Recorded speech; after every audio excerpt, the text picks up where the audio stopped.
Hello, everyone. We're here for another fabulous episode of Toronto Business Journal. We have an amazing guest today, Mr. Deming. He's going to be talking to us about the Mandela Effect. Take it away, Santosh. Ron Deming is interested in controversial topics as evolution versus creationism. His newest book, Mandela Effect Memories, explores the cause of the Mandela Effect, where he tries to think outside of the box when trying to dig deeper into the underlying mechanisms responsible for phenomena such as evolution and, of course, the Mandela Effect. Thank you so much for joining us today, Ron. Great to have you here. Yes, thank you for having me. No problem, no problem. So, Ron, tell us, briefly about yourself and like how, and also your general overview of what you think the Mandela Effect is. All right. So I was writing another book in 2019 and came across the Mandela Effect. And what got me interested was some of the ones that really applied to my life, what I was familiar with, like anchor memories, such as the monocle for the Monopoly Man and the line for the Matrix. And what the Mandela Effect is, it's when a group of people, usually a large group of people, remembers something differently than what reality shows it to be right now. Mm-hmm. And that means that there's a disconnect there. Some people, Right. There's like two different versions, what it is now and what people remember it to be. And it's really weird. So I did more research and eventually came up with the book. Okay.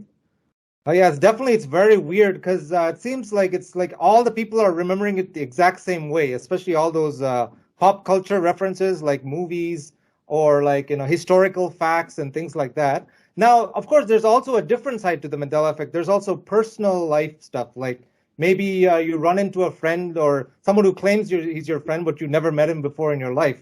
Have you experienced anything like that as well? No, I haven't had any that like that, but Okay.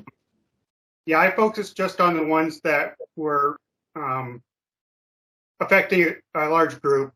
But yeah, there are definitely, if we were in a simulation, it would be definitely possible for individual discrepancies, like somebody knowing that person, and there's just a disconnect there, and they're not sure how they knew them. Yes. So, what, according to you, are the different types of Mandela effects? I came up with three categories.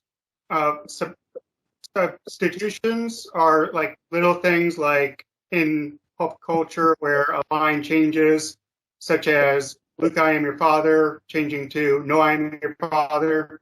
It's just one word changing, or "Life is like a box of chocolates," changing to "Life is like a box of chocolates." It's just one word substituted, or one letter in a word changing, like dilemma. The N being switched out for an M is such a small thing that could easily just misremember that little detail. So that is the type of Mandela effect that I think is really good if you're trying to argue for false memories. Mm-hmm.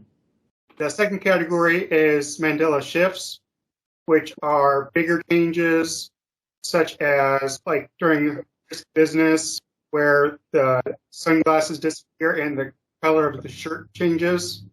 It's not just a small thing that could be misremembered easily, but you definitely could misremember it that way. So it's more of like on par between misremembrance and people thinking actual changes happened in reality. Mm-hmm. And the third category is Mandela subtraction. And that's when something's disappeared and nothing has replaced it, such as the Monopoly Man's monocle. Nothing replaced it. He didn't get glasses or some other detail added to him. Or like the line from the Matrix would be a subtraction because no Yes. one placed it. And like curious. What if I told you? Yeah, that line.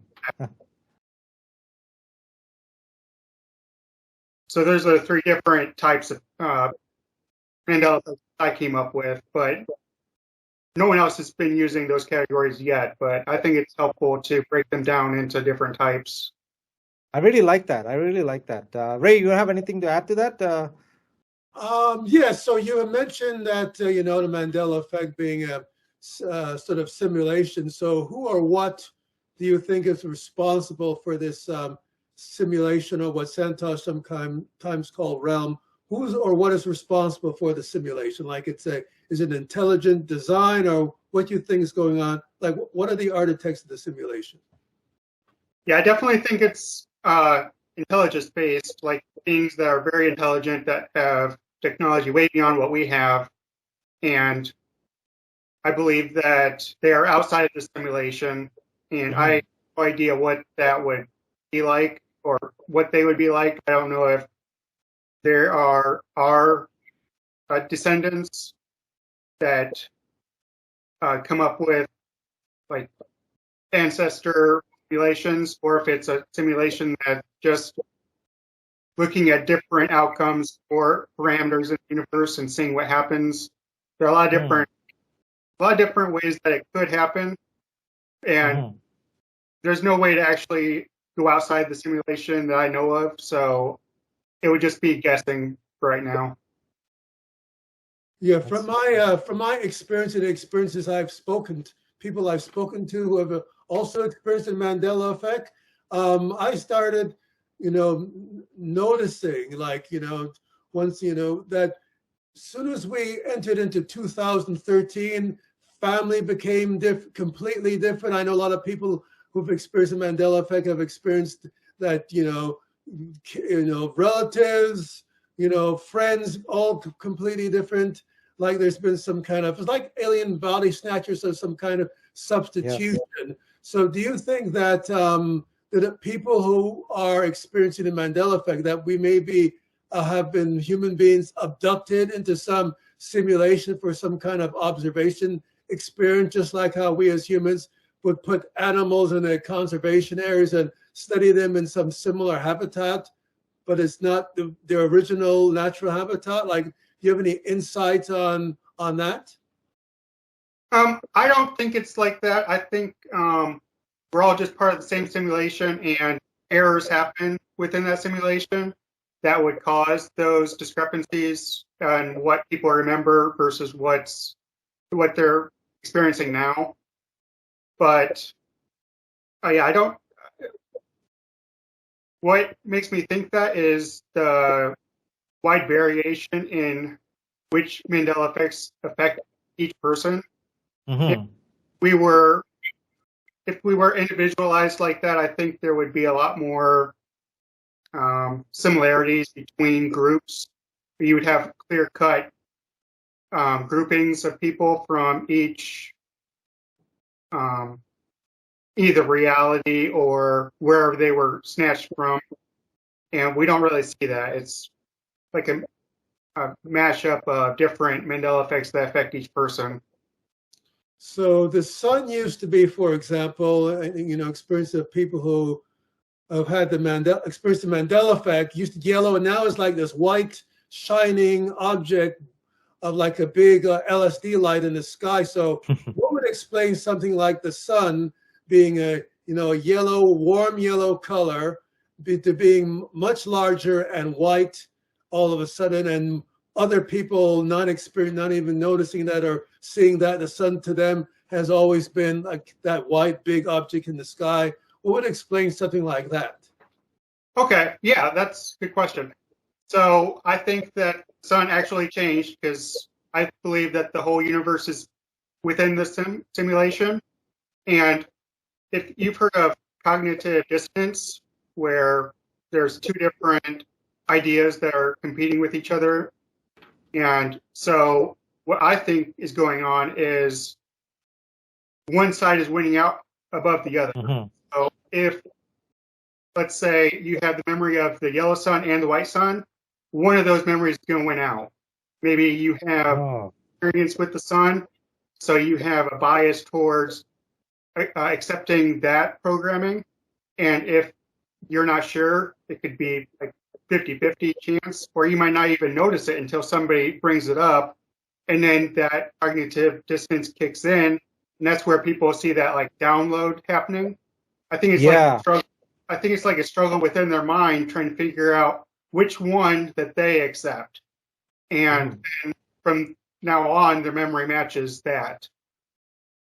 Interesting. So you don't think it's like different people shifting to different realities, like like say for example, old Earth, how we remember it, and some people were like for some reason moved from there to a new Earth with all this, where all the new changes are, like the new white sun and all these. So you think you're not supporting that theory that people have actually moved? Okay. I don't think we actually moved to a different simulation or a different reality. I think Okay. things changed within this simulation, and then each person by person has their own reasons for accepting things the way that they are. Like if you were a doctor and the heart moved to a different position, you would have a huge bias to accept the way that it is now, because it has a huge part of your life. It's part of your career.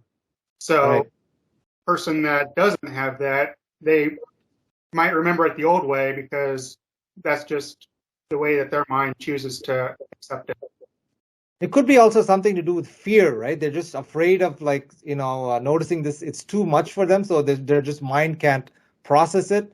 And then they just go with, oh, okay, probably always like that. Or, I guess that happens from time to time. Yeah, they could just be not ready to notice those changes yet, which is why I think that the first ones happened in 2009 when Mandela Effect was coined by people. And then going in, we'd have to go deeper into why the Mandela Effect happens. But in 2015, something else happened, and that's when a bunch of people started noticing it. And those are the people that are more open to that type of phenomena. They're more or just open in their mind to noticing those types of things. And then in the future, I believe more and more people will open up and accept the Mandela Effect and notice it. And definitely it's happening in like time gaps, I think, because I personally woke up to it really in 2018. So, but I'm sure a lot of people woke up around 2015. So it's happening like slowly. Maybe it has to do something with their own consciousness, able to like process it and things like that. Right. So, Mr. Deming, you also spoke about like you also do dive into topics like evolution versus creationism, and of course, like evolution and things. So, how does that all tie into your? Does that any of that tie into the Mandela effect or the simulation theory, or as Ray put it, like are we here? Like, did somebody put us here and like gradually evolved us? So, what are your thoughts on that? So I think it fits perfectly with simulation theory, what I came up with for purposeful evolution. I believe that organisms adapt to their surroundings through the use of biophotons, which are light particles that go from one organism outward, and they could be communicating with other aspects within their environment and coming together and figuring out what changes need to happen to bring about balance within the ecosystem. So that would be a great program to run in a simulation. It would be very hands-off. You could have balance. You could have a huge disaster like mass extinction, and then you could have the repopulation of the planet just through niches being filled by new evolutionary changes. So I think it fits in perfectly. Interesting. Anything you want to add to that, Ray? Yeah. So how have people received your book so far in terms of comments by readers? Like, I guess it would be generating a lot of excitement in the Mandela Effect communities about your new book. Have you had any feedback from anybody?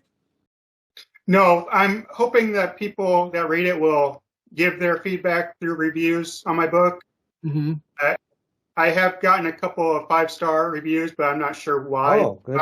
5-star, and that would be very helpful for other people that want to maybe read the book. So yeah, I would love to hear feedback going Oh, forward. So, but yeah, it's all been positive so far.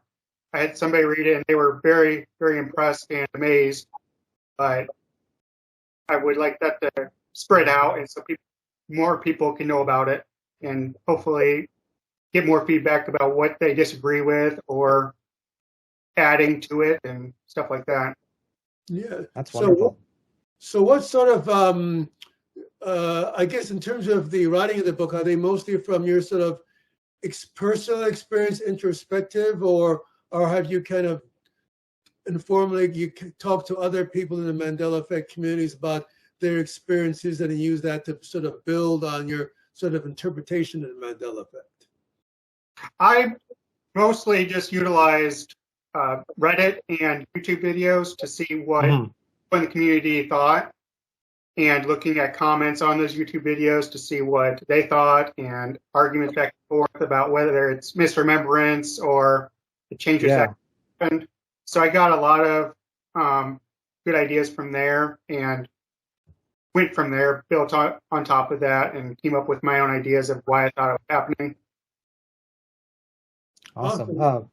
Uh, Speaking of Reddit, I'm sure you've run into some like, well, let's just call them trolls that like try to deny everything you claim. Like, yeah. Well, what are your thoughts on them? Like, are they like part of the simulation, or like are they just in fear, or what do you think they are? Like, I think they actually believe that what they're saying. I think that they just yeah, can't comprehend what people are believing. They're like, why would you believe that? It doesn't match reality.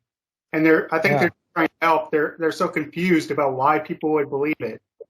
Hmm.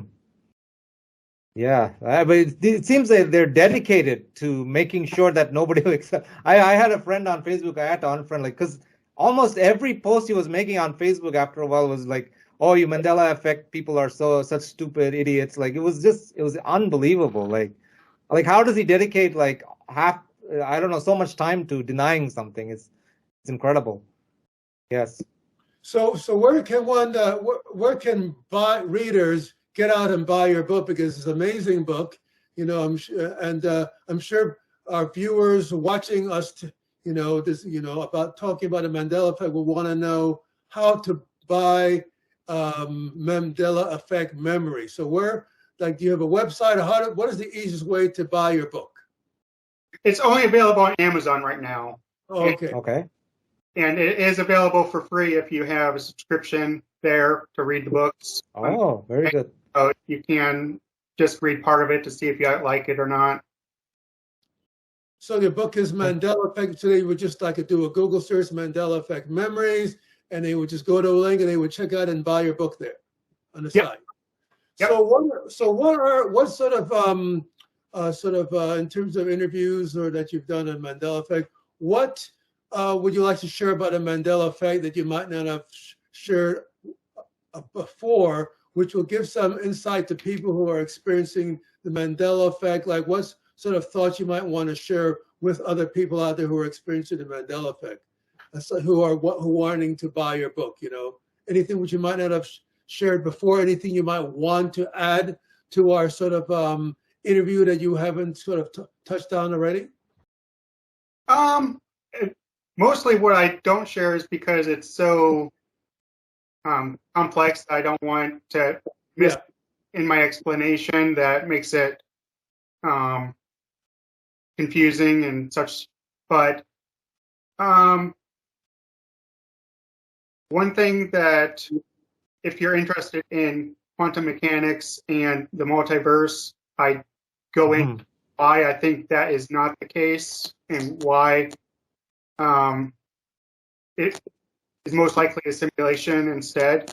And I go into the quantum mechanics of that, such as superposition of particles. All particles in the universe are in superposition, meaning that they're not in one point, or they don't have exact value unless you measure it, do a recorded measurement.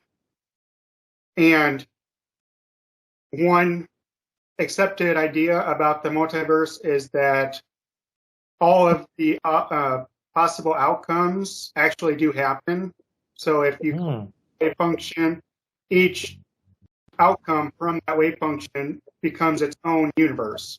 So that you do that means that you don't have to lose determinism because they're all happening at the same time. And I go into detail about why that's probably not the case because of timing and how things are measured. So, decoherence is when we have interactions between the different particles and they think that there's a collapse because of that. And I think that's incorrect because I think that particles have been in superposition for billions of years, especially in stars. They've been interacting constantly for billions of years, and they still stay in superposition. So I really don't understand how people think that a simple interaction during something like the double slit experiment would cause decoherence when billions of years worth of interactions aren't enough to cause decoherence. And that really put the hamper on the idea of the multiverse being caused by all of these wave function collapses throughout time. We would only have these wave function collapses as far back as we have started to do recorded measurements at the quantum level, because that's when those collapses actually started. So awesome.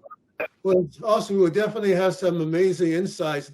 Definitely is great. And you obviously have a very good grounding in sort of the sciences, which helps you interpret, what's going on in the Mandela Effect, and having that sort of elevated consciousness about who you are and the environment around you definitely has helped in terms of preparing and putting together the fabulous book that you've Mandela Effect Memories is an amazing book. So I definitely want to encourage as many people out there who are experiencing the Mandela Effect to check out Ron's book. It's a great book, and we want to thank you, Ron, for coming here today and interviewing you with Santosh to share your amazing insights in Mandela Effect that that a lot of people are experiencing, but not enough people are talking about. So I wanted to thank you a billion for coming to speak to us today, Mr. Deming. You're welcome, and thank you for having me again. Thank you. No problem, Ron. Thank you. And this is another amazing edition of Toronto Business Journal, and we look forward to joining us to the next edition for our show. Thank you to all our viewers out there. Thank you, Ron, and thank you, Ray. Thank you very much. Thank you. Awesome.